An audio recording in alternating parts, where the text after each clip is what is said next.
అధ్యక్ష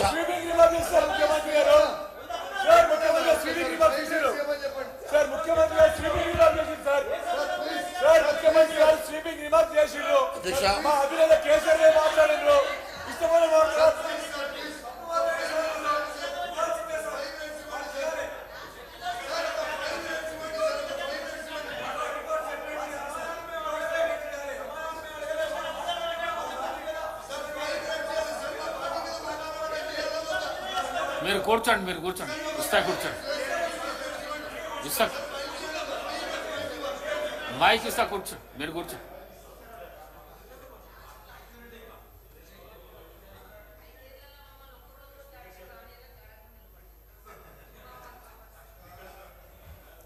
గౌరవ ముఖ్యమంత్రి గారు మాట్లాడిన విధానం ఏదైతుందో రాష్ట్ర ప్రజలని మొత్తం సభని తప్పుదోవ పట్టించే విధంగా చాలా దుర్మార్గంగా మాట్లాడారు సార్ ఇది టీఆర్ఎస్ ఎంపీలు ఫార్మ్ బిల్స్ కి మద్దతుగా నిలబడ్డారు ఓటేసినారు అని చెప్పి చాలా అన్యాయంగా మాట్లాడారు అధ్యక్ష ఒక్క మాట అధ్యక్ష రామ్నాథ్ కోవింద్ గారి ఎలక్షన్ గురించి చెప్పారు అవును సార్ ఎస్ మేము ఏం చేసినా బాజాప్తా చేసినాం ఒక దళితుడు రాష్ట్రపతి అవుతుందంటే మేము అండగా నిలబడ్డాం ఎస్ బరాబర్ ఓటేసినాం ఉపరాష్ట్రపతిగా ఒక తెలుగు బిడ్డ అవుతున్నాడు వెంకయ్య నాయుడు గారు అంటే ఎస్ అండగా నిలబడ్డాం ఓటేసినాం కానీ తదుపరి మళ్ళీ నెక్స్ట్ టైం ఇంకొకరిని పెడితే మేము ఉల్టా క్యాండిడేట్ ని పెట్టినాం యశ్వంత్ సిన్హా గారితో మేము మద్దతు ఇవ్వడమే కాదు సార్ నేను పోయి రాహుల్ గాంధీ గారు పక్కన కూర్చొని పార్లమెంట్ లో మా పార్టీ తరఫున నేను సంతకం పెట్టి వచ్చిన సార్ వారు ఈ రకంగా మిస్లీడ్ చేయడం తప్పు ఫార్మ్ బిల్స్ కు మేము మద్దతు ఇవ్వలేదు వ్యవసాయ చట్టాలకు మేము మద్దతు ఇవ్వలేదు వాటిని రాజ్యసభలో వ్యతిరేకించినాం గట్టిగా కొట్లాడినాం అధ్యక్ష ఆ విషయంలో అనుమానం అవసరం లేదు ఇంకా చాలా చెప్పారు అధ్యక్ష వారికి నేను చెప్పేది ఒకటే అధ్యక్ష ఇంకేదో విలీనాలు చీకటి ఒప్పందాలు అన్నారు అధ్యక్ష నేను రేవంత్ రెడ్డి గారికి ఒకటే చెప్తా ఉన్నా అధ్యక్ష మాకు చీకటి స్నేహాలు అలవాట్లేదు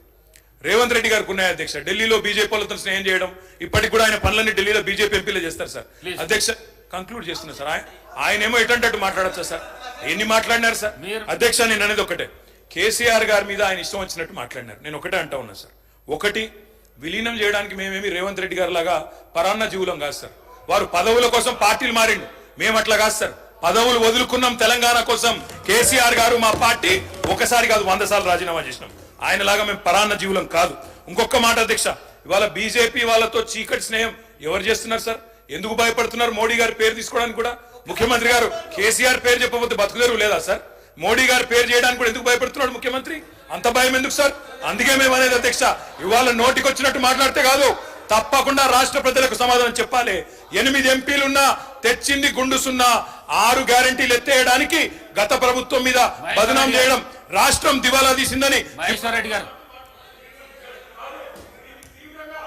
అధ్యక్ష ధన్యవాదాలు అధ్యక్ష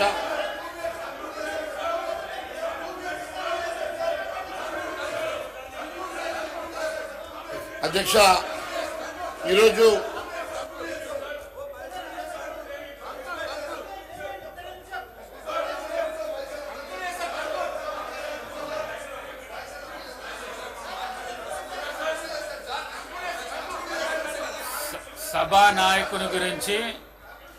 సభానాయకుని గురించి ఆ విధంగా మాట్లాడు పొరపాటు నేను మీకు అవకాశం ఎందుకు ఇచ్చినా అంటే మీరు జవాబు చెప్తారని ఇచ్చినా కానీ మీరు జవాబు చెప్పడం లేదు మీరు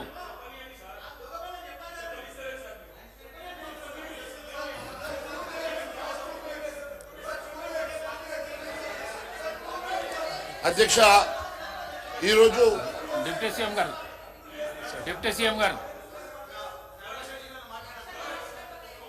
గారు సార్ చిన్న సూచన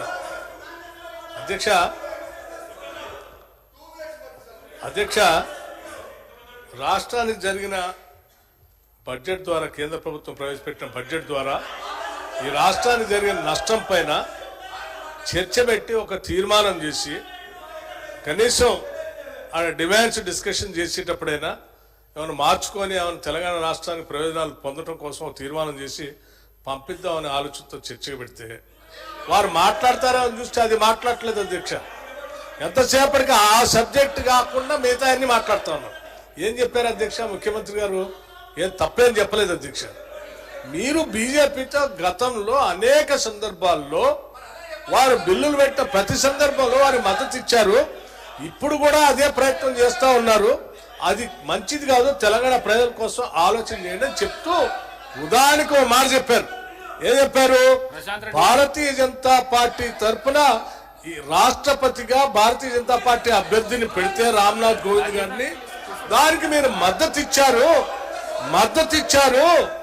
అదే నేను చెప్తున్నా, అదే కాంగ్రెస్ పార్టీ, తెలంగాణ ఇచ్చిన కాంగ్రెస్ పార్టీ తెలంగాణ బిల్లును పాస్ చేయటానికి సభాపతి స్థానంలో కూర్చొని పార్లమెంట్ లో, లోక్సభలో మీరా కుమార్ గారి రాష్ట్ర ఏర్పాటు చేయటం కోసం బిల్లు పాస్ చేసి వారు రాష్ట్రపతి అభ్యర్థిగా పోటీ చేస్తా ఉంటే కనీసం వారికి మద్దతు ఇచ్చి ఓట్లేసి గెలిపించాల్సింది పోయి కనీసం ప్రోటోకాల్ మర్యాదలు కూడా ఎయిర్పోర్ట్ నుంచి చూడనటువంటి దౌర్భాగ్య పరిస్థితి ఆనాడు మనం చూసాం. మీరు చెప్తా ఉన్నారు రామ్నాథ్ కోవింద్ గారు దళితులు కాబట్టి మేము మద్దతు ఇచ్చామని. మీరా కుమార్ గారు దళితురాలు కాదా? ఈ రాష్ట్రానికి తెలంగాణ రాష్ట్ర సాకారాన్ని నిజం చేసిన మీరా కుమార్ గారికి మీరు మద్దతు ఇవ్వాల్సినటువంటి అవసరం లేదా? తెలంగాణ రాష్ట్రం ఇచ్చినటువంటి కాంగ్రెస్ పార్టీ ముఖ్యమా? లేకపోతే తెలంగాణ రాష్ట్రం ఇచ్చేటప్పుడు ఈ దేశంలో చాలా నష్టం జరిగింది. బిడ్డలు చంపి తల్లిని చంపి బిడ్డను తీసుకొచ్చారు. పార్లమెంటు తలుపులు బంద్ చేసి తెలంగాణ ఇచ్చారు అని చెప్పిన భారతీయ జనతా పార్టీ అభ్యర్థికి మద్దతు ఇచ్చారు. కానీ తెలంగాణ ఇచ్చిన కాంగ్రెస్ పార్టీకి మద్దతు ఇవ్వలేదు. తెలంగాణ బిల్లు పాస్ చేసిన మీరా కుమార్ కూడా మద్దతు ఇవ్వలేదు. ఇంతకంటే అన్యాయం, ద్రోహం ఏముంటుందండి? ఇదే కదా వారు చెప్పింది.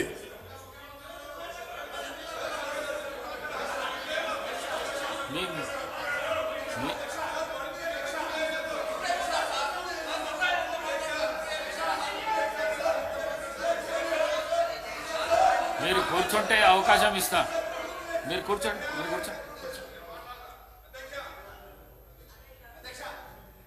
సార్, మాకు బట్టి విక్రమార్క గారు అంటే చాలా గౌరవం ఉంది సార్.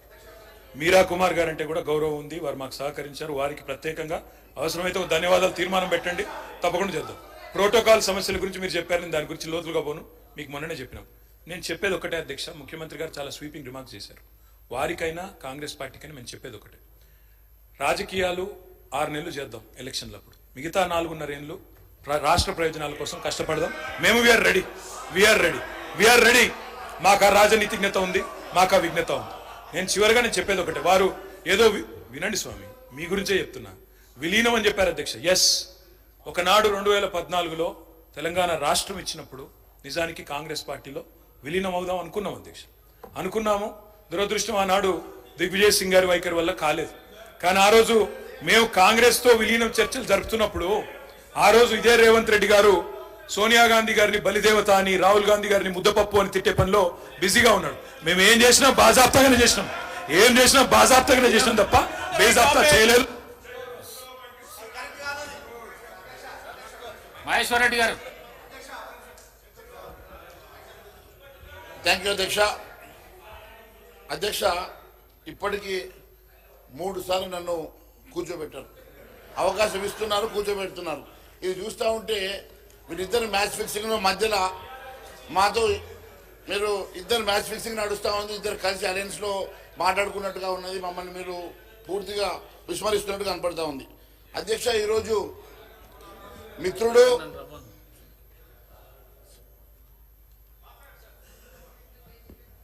శాసన